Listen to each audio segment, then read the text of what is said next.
Okay, good afternoon, everybody. Great to be here. Good to see everybody. I know I'm playing against lunch, so that's always like the worst slot to be in, but there is lunch in about 39 minutes from now. I'm gonna hand out some source packets. You feel free to take one, and I'll jump right into my topic for today. I'd like to speak a little bit about issues surrounding Geula, the theme for the Yarchei Kallah. So that would be some more obviously. Thank you very much. The themes of Geula, Galut, and Geula, exile and redemption. I thought to treat one of the parts of the davening that we see every single day. And that part of the davening, which we are accustomed to saying, as is oftentimes the case. I think I already messed up the recorder here. Better undo it. Hold on one second, because I'm going to get in trouble with the management over here. Let's try it again. So when we open our Siddur, there are various parts that we have in the Siddur. They have themes. A section of the davening is called the Korbanot, the offerings, the Birchot HaShachar and the Korbanot. Then we have a section called Psuke de Zimra, has a bracha at the beginning and a bracha at the end. Baruch Shamar at the beginning, Yishtabach at the end. Then we have a section that we call Kriyat Shema. We're reading the Shema. Then we have the time standing before Hashem, the Amidah. I want to focus us today on the section of Kriyat Shema, and particularly the fact that Kriyat Shema, which is the recitation of several parshiot in the Torah, is appended by and bracketed by various brachot that were written for us by the Anshe Knesset Agdola. They were written by the men of the Great Assembly, includes sages, includes prophets, as the sages teach us in the Gemara Megillah. There's a whole amalgam of 120 sages and prophets among them who wrote these prayers. We have two brachot before Shema and one bracha after. What I want to focus us on today are just a few words that I actually put on the cover right here. Or Chadash al Tziyon Ta'ir. May a new light shine upon Zion, upon Tziyon. I want to parse this a little bit together with you today in light of the reality that when we read the brachot before the Shema, you will recall there are two before and one after. The two before each have a theme, a general theme. It's not a mystery what those themes are, or it shouldn't be a mystery. It's explicated in the text of the bracha itself. What clue for us is, let's say the second bracha is actually a little bit easier to unpack, and we won't focus on it too much today. But the second bracha, and remember offhand what it's about? If someone were to ask you, what's the second bracha? It means the bracha right before you say Shema Yisrael. There's like a bracha. How does that bracha go? Ava Rabba Avtanu, Nososfard Avat Olam Avtanu. Ends with the bracha Baruch Ata Hashem Habocher Ba'am Yisrael Ba'ava. Very much about the love that Hashem has for the Jewish people. And we're asking about Torah, and Hashem should have rachamim upon us, and our whole Masorah. It's very much our relationship with Hashem. Before we say the words from the Shema themselves, Ve'ahavta et Hashem Elokecha, we should love God. It's a commandment, in fact. There's a mitzvah of Avat Hashem. There's actually, before that, a preamble. And the preamble says, you know what? Hashem loves us. That's the preamble. That's the bracha immediately before we say the word Shema Yisrael. That bracha is about us as a nation. It's about our history. Because our forebears trusted in you. You taught them ways of living, meaning through the Torah. It mentions the Torah itself within that bracha as well. There's a bracha before. The bracha before, if someone were to ask, well, what's it about? You could say, well, loosely, it seems to be about, what would you say? If someone were to ask you. Feel free. There's no right or wrong. Well, there is a right or wrong answer, so I guess that's not true. But what do you? Does anything come to mind? Right. So everyone, what you? Of course, you can look in a siddur. If you have a siddur in front of you, you're absolutely welcome to do that. No, it's not. You're not a cheater at all, right? We say Baruch Hu. If you're in a shul, there's Baruch Hu.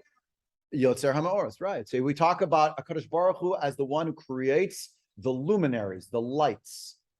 Right? That's actually we talk about it. The blessing is appended on both sides with the words Baruch Ata Hashem. That's the syntax very often, what's called a bracha aruka, a long bracha. It starts Baruch Ata Hashem l'kam ha'olam yotzer or uvorei choshen. God, you're the one who fashions the light and you create darkness. Oseh shalom, you make peace. Uvorei hakol, and you create everything. Then there's a whole section that we have. We'll parse in a minute, and it concludes Baruch Ata Hashem Yotzer HaMeorot. Hashem, blessed are you, God. You're the one who fashions the lights, the luminaries. What are these lights? So most obviously and directly seems to be the sun and the moon and the stars. That's the me'orot. We quote a pasuk from Tehillim where we actually make mention of this. It's from a chapter of Tehillim that everyone knows probably from your Pesach Seder, and you know it if you daven in the morning on Shabbos. So that's Psukkah de Zimra. It's chapter 136 of Tehillim. It's 26 lines. They all end the same three words: Kila olam chazdo, for God's kindness endures forever. Hodol Hashem ki tov, Kila olam chazdo, right? It's on and on and on. So in there, le'ose orim gedolim, Kila olam chazdo. God makes great lights, right? For his kindness endures forever. We quote that toward the end of the bracha, this bracha about lights and luminaries that HaKadosh Baruch Hu has created, in the context of having spoken about HaKadosh Baruch Hu as the creator of the world, the Borei Olam, and also of the creator of dimensions that are beyond our sights and sounds in the here and now, in the theater of physicality. And that's the creation of, we say HaKadosh Baruch Hu, the Borei Olam, he's Borei Kedoshim. He creates what are known by the text of the Siddur itself as the holy ones. It refers to Malachim, to angels. And then we say, oh, by the way, the angels sing songs to you every day. And how do they go? Kadosh, Kadosh, Kadosh, Baruch Kevod Hashem, etc. There's a dialogue going back and forth between the Malachim, and that is how they sing praise. And then we say, we're also going to sing praise of Hashem. That's what we're doing. So we're talking about HaKadosh Baruch Hu created the world, both in the physical sense of creation and the spiritual dimensions of creation. It's all in that bracha, all rolled into it. If you turn to page 2 over here, right here, there's a satellite photo from 2014, apparently. Found it online, open source. So it's just interesting. It's a night from a satellite, a picture of Yerushalayim, Tel Aviv, Beersheba, etc. A lot of lights over Tziyon right now. Yeah. So in blue, right on the top of page 2, I gave you just the beginning of the bracha, the end of the bracha. The first line and the last line is in blue, and in the middle of it, sort of like a structure, you see Hameir la'aretz ladar maleh barachamim, God who illuminates the earth and those who dwell upon it with mercy or compassion. Uvetuvo, in God's benevolence, mechadesh b'chol yom tamid ma'asev reshit, God renews every day the acts of creation. It's happening on an ongoing basis. We have a whole section of the bracha, goes on for a little while, and then the concluding section reads again the same sentence: Hamachadesh b'tuvo b'chol yom tamid ma'asev reshit, God who renews daily and forever, for all time, I should say, the acts of creation. Ka'amur, as it says in chapter 136 of Tehillim, La'ose orim gedol kilam chasdo, God who fashions the lights, the luminaries, his kindness endures forever. And then we have the line that is the title of this shiur: Or chadash al Tziyon ta'ir. May a new light soon shine upon Tziyon, v'nizkeh chulanu meheira le'oro, and may we all merit speedily to its light. We should have the benefit of its light. Yesterday in shul, I actually talked about this bit of a different context, but I'm going to put a different spin on it. So if you were at Torah yesterday, maybe you got like the introductory remarks that relate to this, but I want to turn things a little bit of a different direction today. What is this new light we're referring to? And let me ask, just in case I haven't made it patently obvious yet, what does it mean that it's referring to Tziyon? What is Tziyon? Where is Tziyon? It's kind of a giveaway in the picture, right? It's Eretz Tziyon. It's Eretz Yisrael. It's Yerushalayim. But I just finished telling you that there's 2 blessings before we say Shema. The second blessing is about Jewish nationhood and peoplehood, and talks about our forefathers and our whole Masorah and our Torah, and talks about mitzvot and asks us that God should help us to unify our hearts, to serve God faithfully, etc. Remind us that Hashem loves us as a Jewish people. And the first bracha I told you was not about the Jewish people. It's about HaKadosh Baruch Hu as not the one in a relationship with us as the Jews, but rather HaKadosh Baruch Hu is the Borei Olam, created the whole universe. It's a universal bracha. It doesn't mention the Jewish people. And we live that way. I mean, obviously, our relationship with HaKadosh Baruch Hu dates back to the first moments of Jewish history, Avram and Sarah, etc. Our great Zaidi and Bubby. But actually, there's an ongoing relationship that even in a certain way predates that. The idea that HaKadosh Baruch Hu is the Borei Olam, the idea that there is a world, that we are in it. And the fact that somehow someone from the Anshe Knesset Agdola would have inserted that a new light should shine upon Tziyon should give us pause. What are you mentioning Israel? Isn't that the country, the place, the location for Kallah Yisrael? That's the place of the Jewish state, the Jewish kingdom, etc. What are you inserting a national? If they were asking me, they didn't ask me, thank God, because I would have the wrong answer. I would have said, well, things about Eretz Yisrael and Tziyon and Judaism, that goes in the second bracha. Understand? God, you gave us a whole patrimony, and that patrimony began with someone who sought out Eretz Yisrael. So that's where it belongs. Ba'avur avotenu shebat lecha, v'atlamdeim chukei chaim. Starting with, I don't know, lech lecha me'aretzchem l'alchem beitach v'idach al aretz asher. But no, instead it's in the universal bracha. So this gives me pause, and I say this bracha as you do every day, and wonder what is it doing here? Or chadash, a new light should shine upon Tziyon, and may we all be meritorious to merit its light. You follow the question? Bracha number 1 is universal. Bracha number 2 is national, loose definition. But in the universal bracha, it's mentioning Eretz Yisrael. I wouldn't have put it there. I would have put it in the second bracha. It seems to be more of a national issue.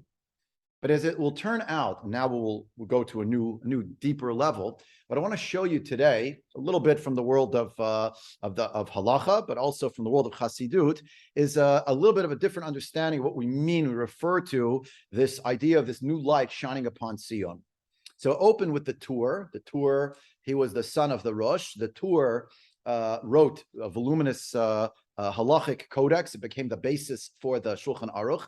And the Tur quotes his father, the Rosh, and explains why it is that we have this, why we're referring to this line. You know, we say, God, you've made great luminaries, and Hashem should cause new light to shine upon Tziyon in the future.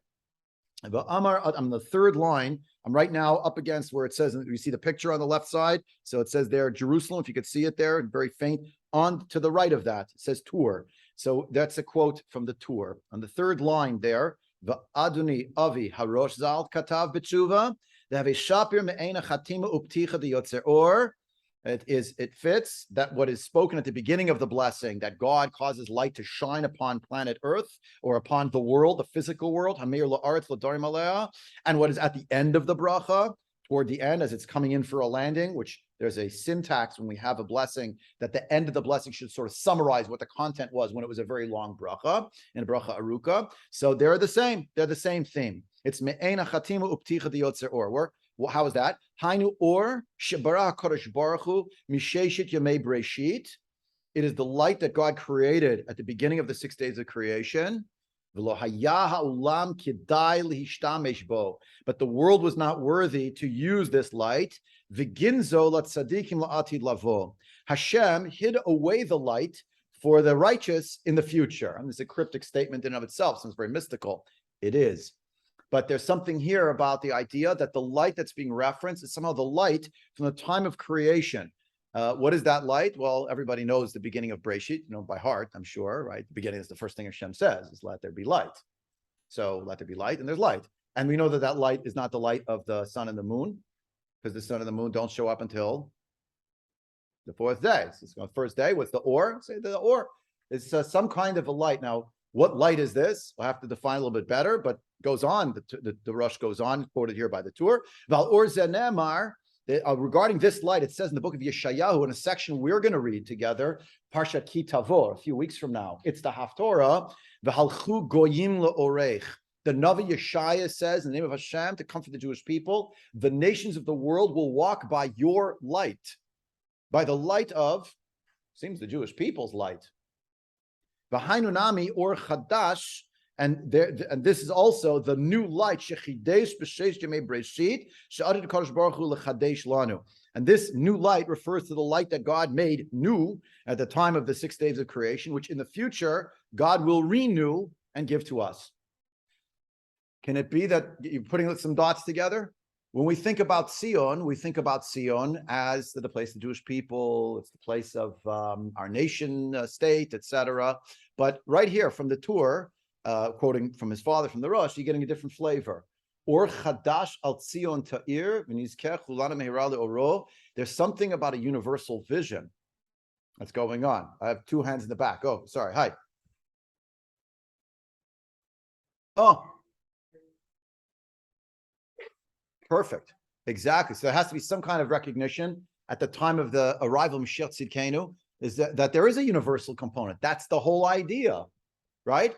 And therefore you have a certain what's called the telos of the creation of the world is from Masa Breshit all the way until, and we're going to get to a time period of the arrival of Mashiach Tzidkenu. The light is shining on Tziyon, but not because it's just for Tziyon, just the place of the Jews. Davka, it's shining to the world. Or Lagoyim. This is where it's from. It's from Yeshaya Hanavi, right? Quoting, this is his Nevuah. This is what he's teaching. He's reminding us. And where is it encoded now? It turns out it's in our davening every day. It's a universal bracha. But the Or Chadash al Tziyon Ta'ir reminds us we have a role to play. We have something we need to do. And it's not just for ourselves, for Kallah Yisrael, but it does have a universal element to it. If you look with me at the next source, I scanned in from the Gemara and Chagiga. This is what the Rosh is referencing. And it describes the opinion of Rabbi Lazar. Amar Rabbi Lazar, or Shebara HaKadosh Baruch Hu b'Yom Rishon, Adam Tsofebo Misofa Olam Ve'ad Sofo. From when Hashem created the world at the beginning in the first day of Adam HaRishon's life, there was light still shining. You could see with it from one end of the world to the other. It doesn't mean he had a telescope. It means on some kind of a spiritual level, he had some kind of a great awareness of a Kadosh Baruch Hu's presence in the world. Let me pause here for a minute.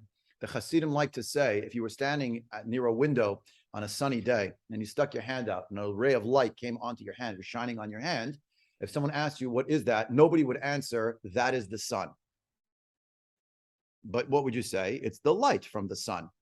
It's not the sun really, but it's that which it connects us to the sun. Doesn't actually connect us literally. You can't actually pull on it, etc.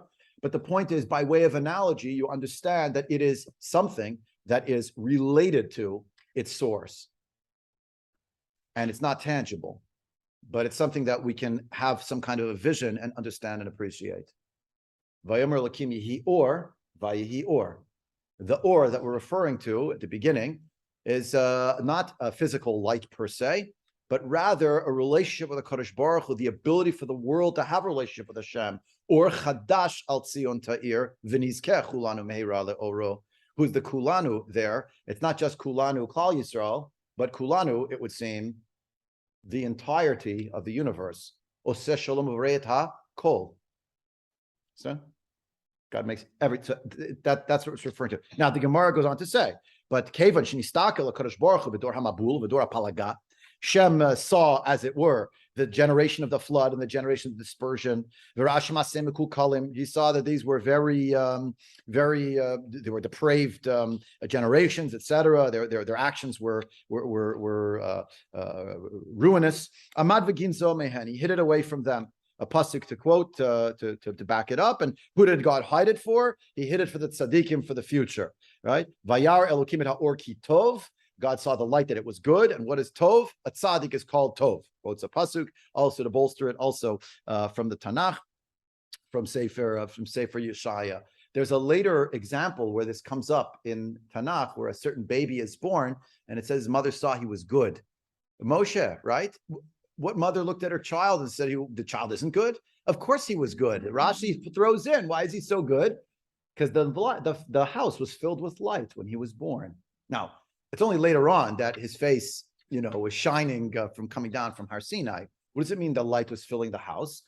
Because there was an understanding. This is the one that HaKadosh Baruch Hu, there's a destiny over here for this baby. Ki tovhu.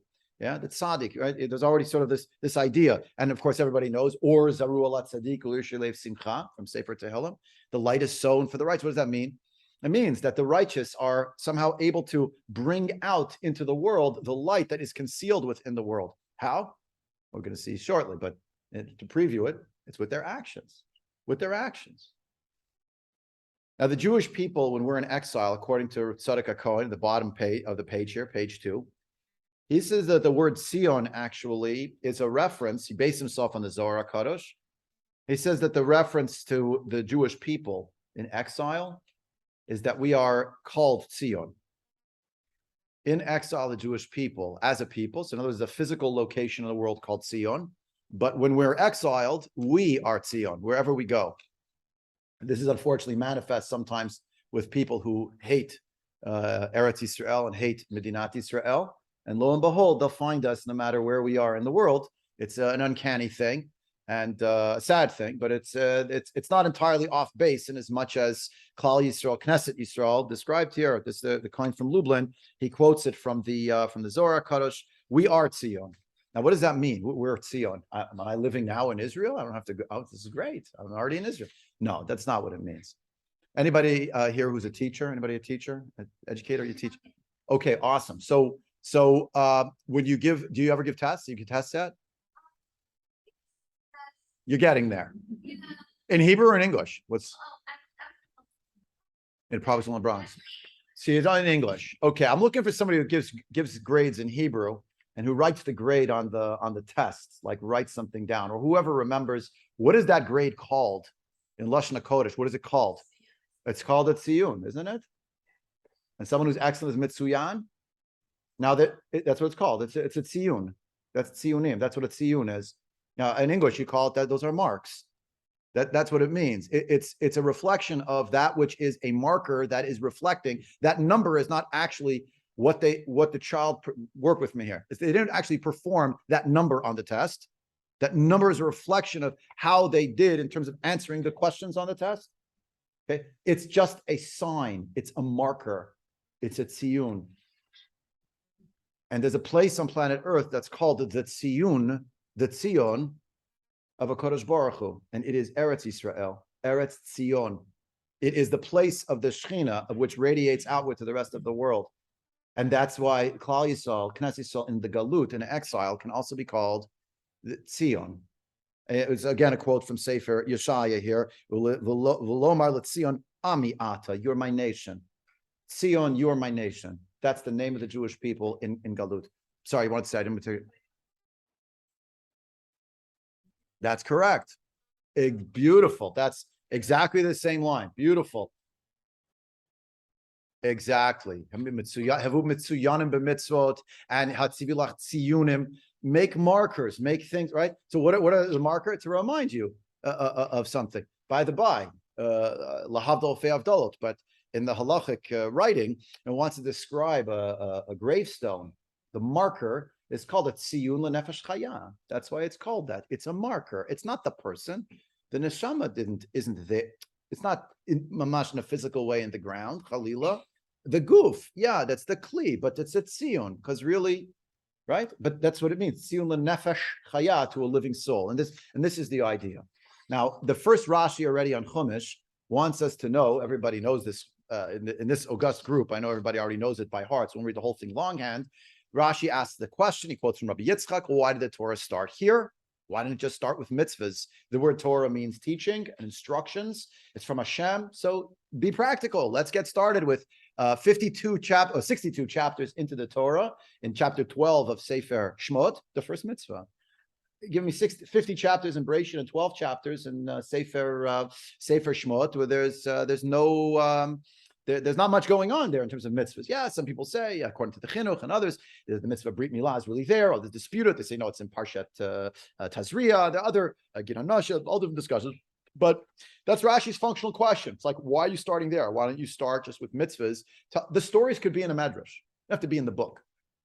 Right? We have a lot of books on the shelf, Midrashim, there's Torah Shabbat Peh. There's a lot of stories that are not written in the Torah. So, but there are a lot that are. So you have 62 chapters before you get to the first mitzvah. How come?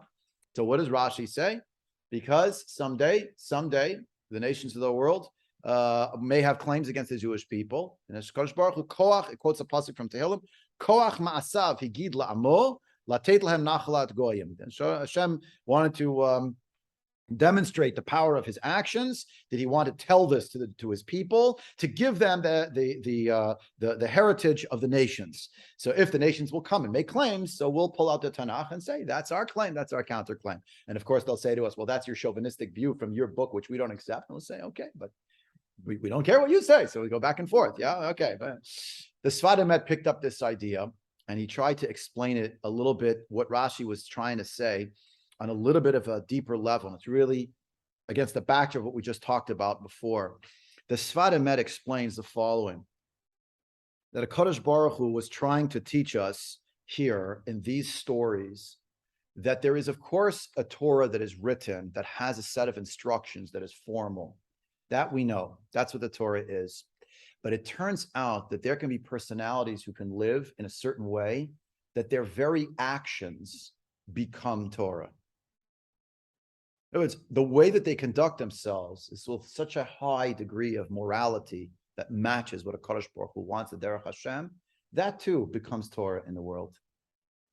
And that was what gets inscribed.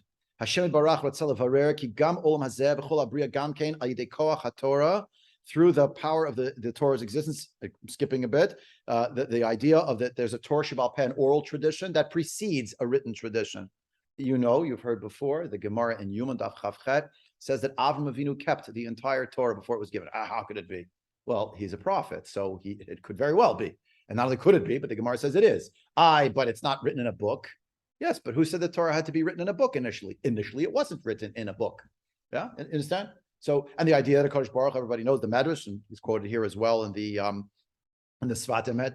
He says, Kadosh Baruch Hu looked in a blueprint called the Torah, and with that he created the world. Not exactly written in the way that our Sefer Torah is written, but with the letters of Hashem's name written again and again. So says the Ramban, and that's how he created the world. So then the actions of the Avot themselves actually nasa mimasehem Torah. From the actions of the Avot and the Imahot came Torah. You'll tell me, well, there are many various villains in Breshit as well, and in Shmot, there bad people are mentioned. Yes, the point is to contrast the darkness and the light, and to say, okay, but the point is to deal with the realities of struggles that happen, and the reality that this needs and can, in fact, be engaged and elevated, etc. Look with me on page 3. There's an underlined line. It's in blue. I don't know if you can see the contrast. It's right about here on the page. You can see it over here. Okay, and we learn here. Right? He writes here, Perush Tziyon. What does the word Tziyon mean? Hu hanekuda sheyesh bechol davar. It is the point. You can think of it if you need to think of it in a very physical way. It's a point, like the period in of a sense, the nikuda. It's a point, which means it doesn't really have dimensions. It's a point that is in everything. Rishima ve'ot lizkor shumei Hashem yitbarach. Everything in the world, every molecule, every atom, every nucleus, every string, everything that's out there, every quark, everything is comprised, has one little dot, a nekuda, of some kind of an impression and a sign to remind itself, to remind us, if you will, that it's from God. It's from Hashem Yitbarach, may be blessed. That's really the animating force, is the Sfadamet, that keeps everything going, and existence doesn't just collapse. A person who can cleave to this point, anyone who can cleave to that point and to its enlivening force, if you will, and follow after this point, can find it and draw it out. That individual becomes a partner in the act of creation. Now, right now. There's a discussion here that the point is that there is something inherent everywhere and in everything that is connected to Kadosh Baruch Hu even after the Bria. So Hashem created the world. Hashem is not the creation. Hashem is over here. The creation is over there. Not literally, but there's a separation between the Bore and the Bria, the creator and the creation. But he left an imprint in everything. There's a dot. There's something there. You know what that's called? It's called Tziyon. Now, I'm going to play the film strip in reverse. So the Tziyon referring to here is in everything now, it turns out. Is it Tziyon that the Jewish people are at Tziyon? Eretz Yisrael is Eretz Tziyon. And the idea that all of these things are actually interwoven with each other. The Jewish people are at Tziyon, representing Tziyon as Knesset Yisrael in Galut, in as much as we have a sense of mission. And that mission is, to use the phrase from Yeshaya, it was quoted before, that's the idea of the Or LaGoyim. But the Or LaGoyim, to walk in the Derech Hashem, that's the whole point. And the idea that ultimately, Valchut Goyim Lo'orech, the nations of the world walk by the light of Kallah Yisrael, means not really our light, the light that we're reflecting from HaKadosh Baruch Hu. Eretz Tziyon as that place in the world, which unfortunately the downside is a lot of people are trying to get to it and to get it, and they want it. But as we have all had these conversations at our Shabbos tables, and was just at the Shal Shudas table yesterday here in our shul, the people I was sitting with, like if you ask a little kid how big Eretz Yisrael is, they're sure that it's like right after the United States, it's the next largest country in the world. They're positive, and you show it on the map, like something's wrong with the map. The zoom isn't working on the map. Like zoom in, this doesn't make sense. So I have a world map in my house. I did it with my kids also. I took them over, find Eretz Yisrael. So one of my younger kids, like, well, I don't know, where is it? They're looking around the United States. Like, it's not there. Go look there. They found China. Oh, it's right near China. Where is it? They can't find it. But mysteriously, it's not mysterious. It shouldn't be mysterious to us.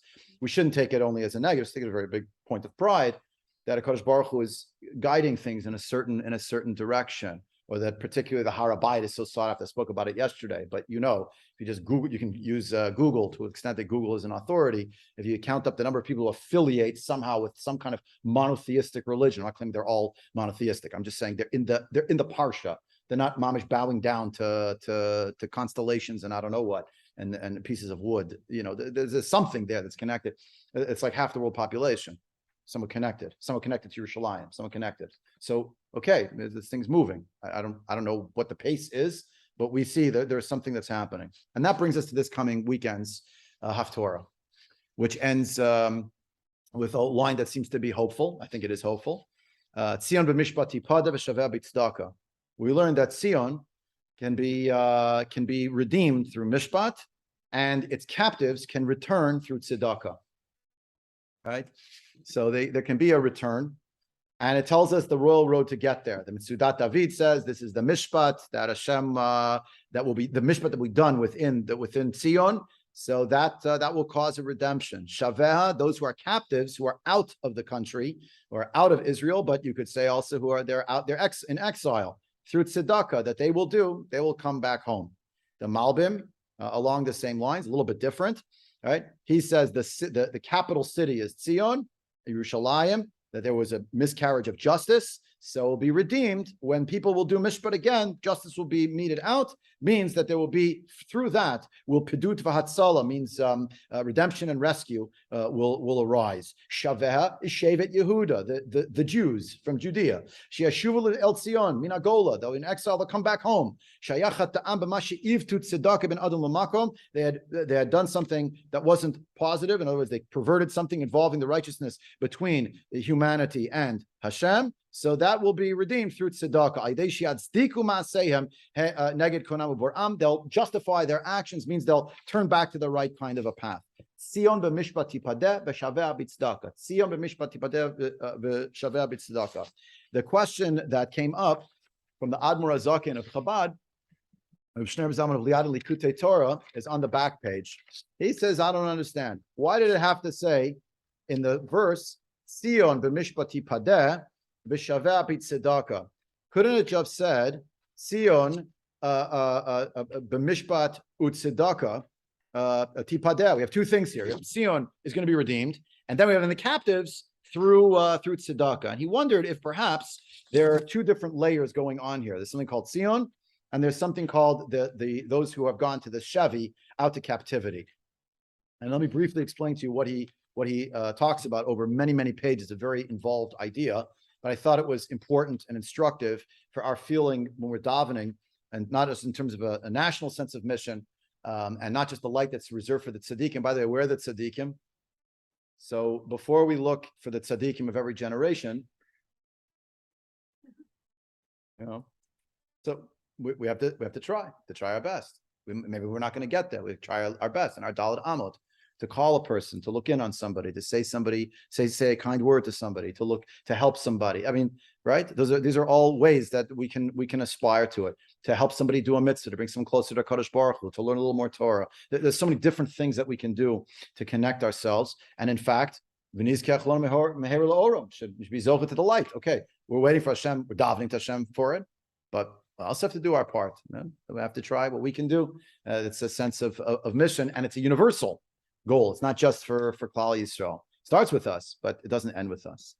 Said the Admor HaZaken on this score. He said, I'm trying to understand why it has two layers. Tziyon b'mishpat tipadeh, and also the Shevi will come back. It's almost as if Tziyon refers to something that needs rescue because it is it's either covered over or something about it that is has a husk, has like something that has dimmed it. And the Shaveh B'Tzedakah is something that has left. has gone away. And he tried to understand this. Again, it's a very long and involved essay. I gave you just a little bit from the end of it. So he follows also in the line of Hasidim, who hold that the word Tziyon is not just a place on the globe, but is actually a point. It's something that exists from a spiritual perspective, whether it's in a nation, whether it's in everything in the Bria. He centered it on specifically on the heart. K'tiv, he writes, I'm here on page 4 at the top. K'tiv, Tziyon b'mishpat pada, Tziyon lashon siman. You have it right there, quoting from Sefer Yechezkel. The Tziyon refers to something that is a sign, ana siman, a quote from the Zohar, not for now. V'hanu b'chinat pnimit halev. This refers to something that is the inward dimension of the heart. I'm not referring here to the pulmonary, to the cardiovascular system, but to the seat of the part of an individual where emotions reside and where commitments reside and where love and hate resides. It's a more basic level, even in a certain way, more physical, but a more basic level within human construct, within which is not the same thing as the mind. It's the lave, it's the heart. It's what we say when we mean what I feel in my heart. We're not referring literally to, even though that the manifestation physically is about a pumping heart, but we're referring really to the emotional components. So he says this is bechinat pnimiyut halev ve'ahava hativiyut ve'ahava pnimiyut hamesuteret b'lev ish Yisrael. In the Torah of the Admor Hazaken, there is a point within every single Jew, which is a natural love that they have, that is sometimes a hidden love that a Jewish person has for Hashem. It can be covered over. There can be a great husk that falls upon it, but it is still there. It is inviolate. It is a marker that is indelible. It does not move. But sometimes it goes to exile, means v'gam hi b'galut.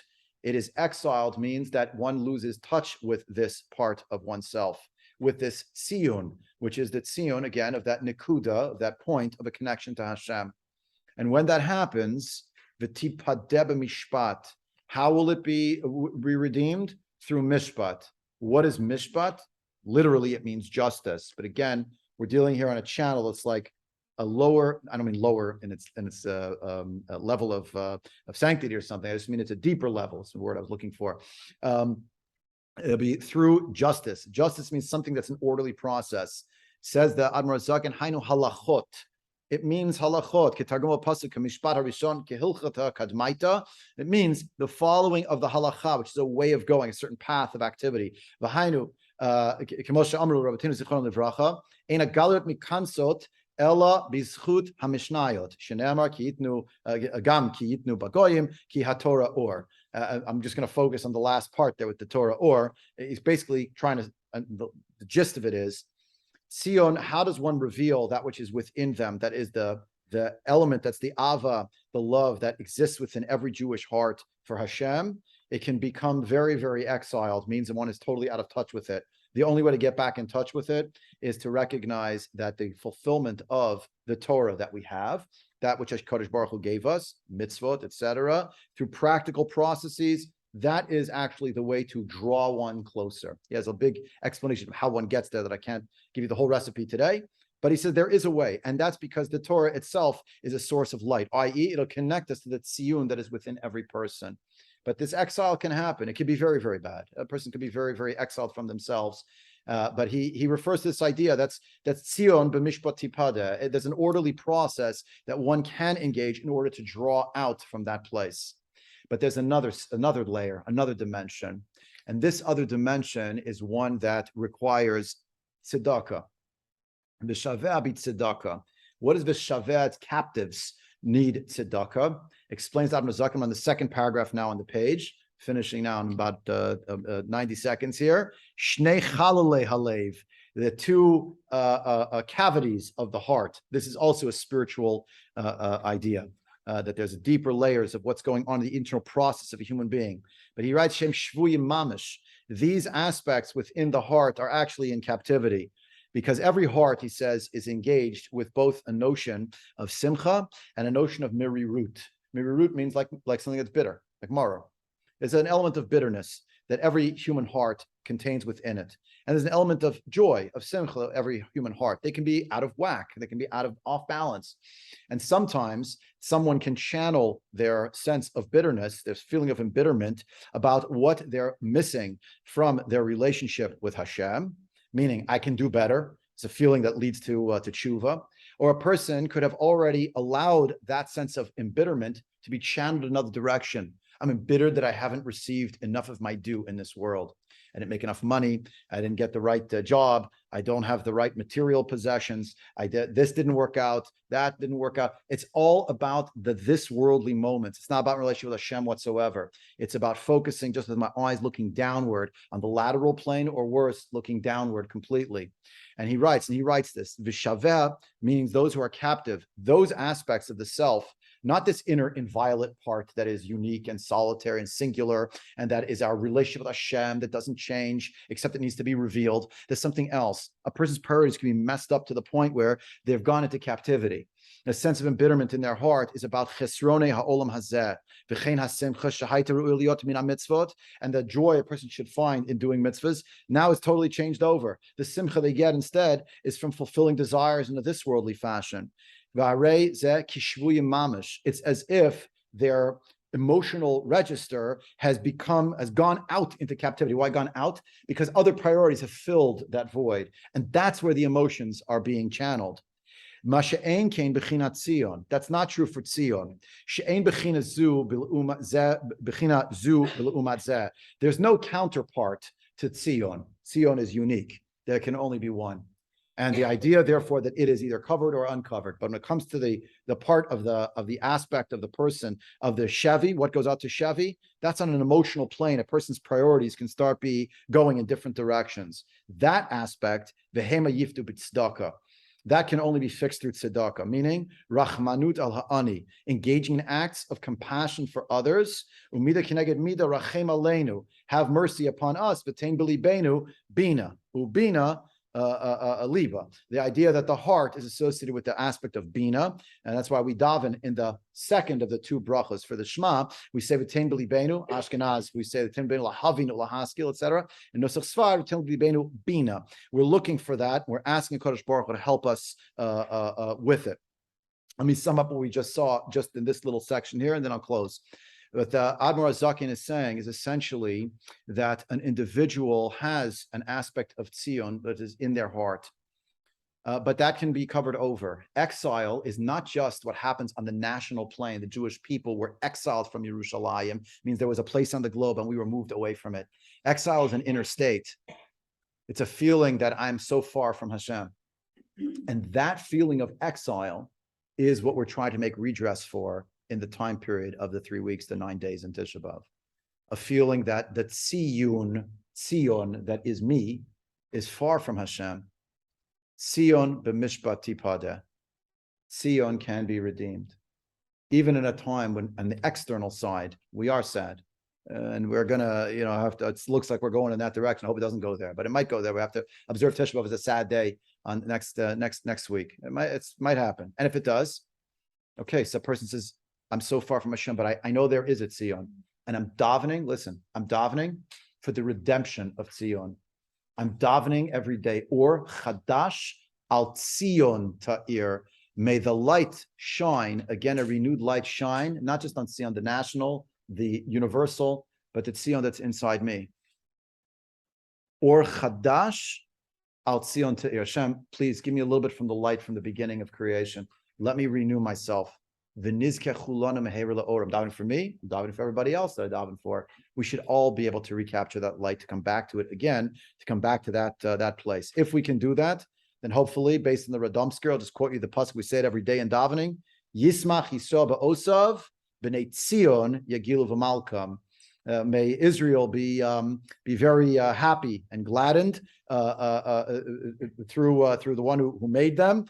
May the children of Tzion rejoice in their king. Yehalalu shmo v'machol. They should give songs of praise, of hallelujah, with a dance. B'tof v'chiner yizamrulo, with the timbrels and with the string instruments. May they make music to him. May we be zochim to that as well, to find that light, to daven for the redemption of Yerushalayim Ir HaKodesh in the world. The place in Eretz Tziyon, Yerushalayim, and Eretz Tziyon should have that light radiate out, but also our own light within. Or Chadash al Tziyon Ta'ir, v'nizkeh chulanu meher le'oru. Wish everyone a good rest of the day. Adkan.